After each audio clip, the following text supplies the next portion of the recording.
బదిలీలో తమకు అన్యాయం జరుగుతుందంటూ పలువురు ప్రభుత్వ డిగ్రీ కళాశాలల అధ్యాపకులు ఆందోళన వ్యక్తం చేశారు.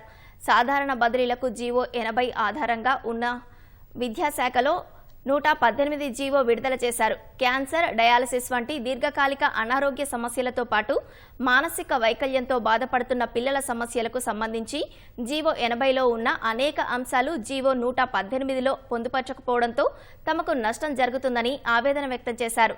కేవలం 317 జీవో ద్వారా బదిలీ అయిన వారికి తప్ప అన్ని శాఖల బదిలీలో ఇదే పద్ధతిని అనుసరించారని వెల్లడించారు. తమ ఆవేదనను అర్థం చేసుకుని బదిలీలో న్యాయం చేయాలని అధ్యాపకులు విజ్ఞప్తి చేశారు. తారా గవర్నమెంట్ కళాశాల సంగారెడ్డిలో రసాయన శాస్త్ర అధ్యాపకుడిగా పనిచేస్తున్నాను. దాంతోపాటు ఎన్సీసీ విధులు కూడా ఎన్సీసీ ఏనువా కూడా వర్క్ చేస్తున్నాను.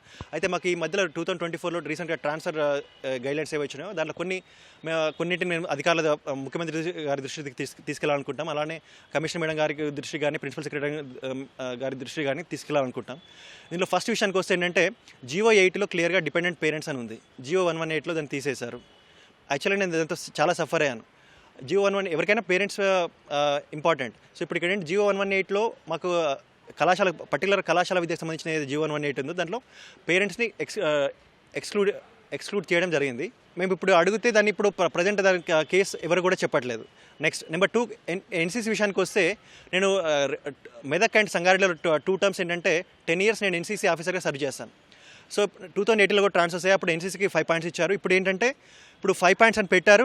జీవో 118లో 5 points అని పెట్టారు. బట్ మాకు ఫిజికల్ కౌన్సిలింగ్ మాత్రమే మేము ఎలిజిబుల్ అంట, వేరే కళాశాలకు మేము ఎలిజిబుల్ కాదంట. ఇప్పుడు ఫిజికల్ కౌన్సిలింగ్ ఓన్లీ ఎలిజిబుల్ అంటే ఏంటంటే నేను ఆల్మోస్ట్ 20 years నేను నాన్ ఫోకల్ వర్క్ చేశాను. ఇప్పుడు కనీసం ఈ పాయింట్స్ తోటి నేను లేదంటే ఇప్పుడు నేను కనీసం ఈసారి ఈ సిటీకి వద్దామనుకుంటే అది కూడా ఛాన్స్ లేకుండా చేస్తారు.